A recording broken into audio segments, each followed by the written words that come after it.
কিন্তু আমি একটা স্পেশাল রান্না করব। তাই জন্য এসছিলাম পাশের দোকানে কাশ্মীরি লঙ্কার গুঁড়ো নিতে। দেখো আমাদের বাড়িতে উপরে কিন্তু দেখো কাজ হচ্ছে। আজকের ওয়েদারটা কিন্তু ভীষণ ভালো করেছে। সকাল থেকেই কিন্তু মেঘলা মেঘলা আর হাওয়া বইছে।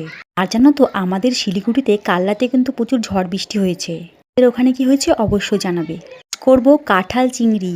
চলে এসেছে চিংড়ি মাছ, তার সাথে কিন্তু মাছের মাথা, আর দেখো চলে এসেছে কাঁঠাল। মাথাটা আজ করবো না, ফ্রিজে রেখে দেবো, কাল করব। প্রথমে কিন্তু লবণ আর হলুদ দিয়ে আমি কিন্তু কাঁঠালগুলোকে কিন্তু হালকা সিদ্ধ করে নেব। তারপরে দেখো ফোড়নে দেবো তেজপাতা, জিরে, গোটা গরম মশলা আর কুচি কুচি পেঁয়াজ। আমি কিন্তু সাদা তেল দিয়ে রান্না করছি, তোমরা চাইলে সর্ষে তেল দিয়েও রান্না করতে পারো। তেলের মধ্যে কিন্তু লাল করে পেঁয়াজটা ভাজা হয়ে গেলে দিয়ে দিব মশলা। তারপরে দেখো দিয়ে দেবো এখানে মিট মশলা, লবণ, হলুদ দিয়ে দিয়েছি, আর দিয়েছি কাশ্মীরি লঙ্কার গুঁড়ো। কিন্তু আমি আলু আর কাঁঠাল কিন্তু লাল করে ভেজে দেখো উঠিয়ে নেব। আমার মতো কারা আছো বলো তো রান্না করতে ভীষণ ভালোবাসো? দেখো দিয়ে দিলাম এখানে টমেটো। মশলা যখন কষে আসবে তারপরে টমেটো দিয়ে দেবো। আর দেখো তারপরে কিন্তু এখানে কাঁঠাল আলুটাকে ভালো করে কিন্তু কষাতে হবে। আর হ্যাঁ, আমি কিন্তু এখানে এক ফোঁটাও কিন্তু জল দিব না।